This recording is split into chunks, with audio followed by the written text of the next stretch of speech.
Khalid, one question about your political career. You have just run for the Orange County Property Appraiser's Office. How was that experience?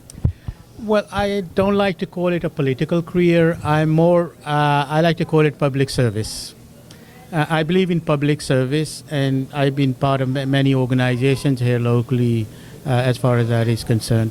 So I recently ran for Orange County Property Appraiser's position because I thought I was uniquely qualified for that position, having spent 22 years in real estate and appraising, plus 17 years in finance. So I thought I could bring these skills and resources for the betterment of that office. That was my prime reason for running it. Because that particular office required those skills. So it wasn't that I was running it for political reason. I was running it more in order to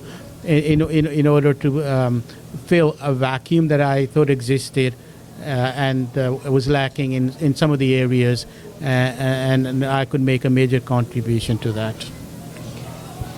So do you think it was valid, even knowing that you were not elected? Do you think would you do it again? It was a great experience, and I learned a lot from running. It was my first attempt at running for some public office.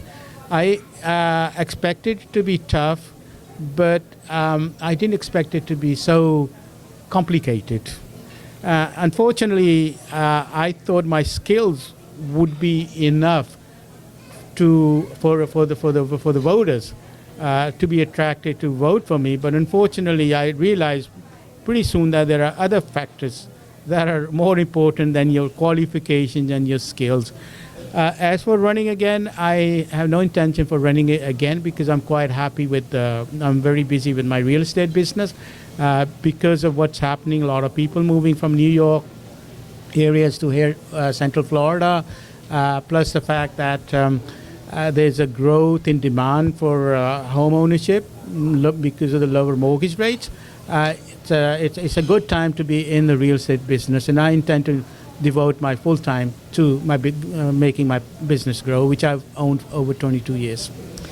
That makes me happy, but a little bit sad because we need people like you in government. So let's wait for a little bit until you say, I don't want it anymore. Just always keep your mind open, Khalid. Always. Yeah, I mean, if I feel that my services, my experience is required in some place, and I can make a valuable contribution to my Central Florida economy, I'm all for it. All right, so let's talk about your real estate career. You are a broker, right? And with the pandemic, how hard was the pandemic on the real estate business? Well, there's a positive and negative side to it. The positive side is that a lot of people from the hard-hit areas like New York and so on, they were looking to relocate to alternative places. And Florida is a great, was on top of their list in terms of places to move to because of obviously the weather and space that we have in Florida. On the other hand, we had to adjust to the COVID situation in many, many ways. For example, just to give you an example, homeowners were very reluctant to put their houses on the market to sell because they did not want all people coming in who are possible COVID-infected risk. So we had to adjust. We had to take that into account that we could be liable if we take a person into a house and we haven't taken the proper precautions. So we had to provide extra items like covers for the shoes and make sure that our clients were wearing the mask. And some of the homeowners required the potential buyers to wear gloves also. And for us to carry the sanitization bottles of sanitizers, etc. So it's been a great experience in this pandemic. We had to adjust. very fast in order to adapt to the new situation. On the other hand, we've also had situations where homeowners want to sell their houses because they need the cash, but they can't because of the moratorium on the tenants. So we had to take that into account, tell the landlord, hey, you cannot sell the homes until you vacate it, or you have some kind of a commitment from your tenant that he's going to be able to vacate it. So overall, we've had to adjust to the new environment, and we know this environment is going to be around for a while. So we know the issues, and accordingly, we provided the solutions for those issues. Wow. I didn't know any of that. For me, that's something new. Cover for your shoes, gloves, and everything else, because there's so much fear right now of people getting contaminated. It's really a problem. So, my next question. You had part of your life in Dubai, and you still have strong ties to Dubai in business. How is Dubai handling the pandemic as far as the business part of the city? Well, the thing about Dubai or the United Emirates is that they have a much smaller population of 9 to 10 million. And they're able to control it a lot better than we are with a population over 350 million. Secondly, they have a system whereby it's autocratic regime. So when they tell the people to do something, there is no discussion about that. And there's no discussion about this is, not fair or it's under the Constitution. We have the right to wear masks if we want to, or not to wear masks.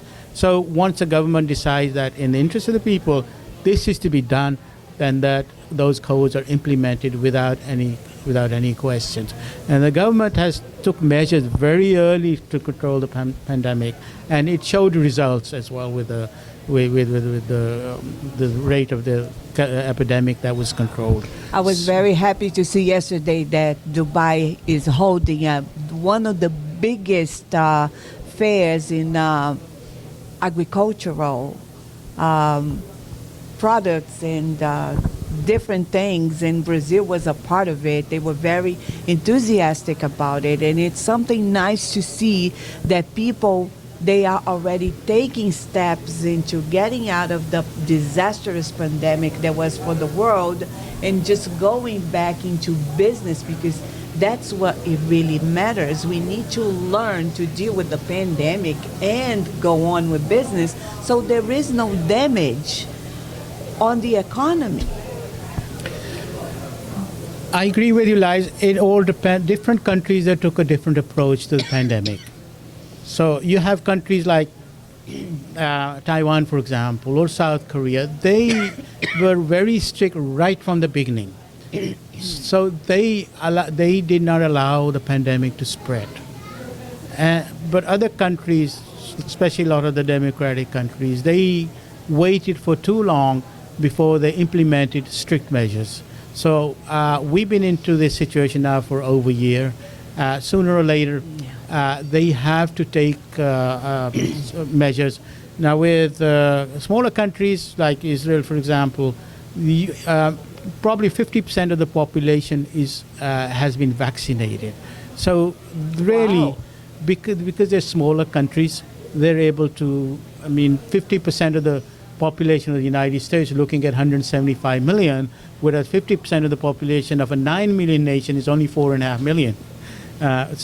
Which is a population of Central Florida here. So it's inevitable that they have to start opening the economies. They have to start vaccinating the majority of the population ASAP in order that people can get out. I think people are missing the touchy the touchy part of networking also, and we are looking forward to opening up the parts of the economy which is safe, so we can get back out and start meeting people and get back to some kind of a normal life. I am, on my side, I'm very happy that Florida has handled the pandemic the way it did. Otherwise, we'll all be locked in the house until today. So we're going to take a little break, Khalid. Thank you.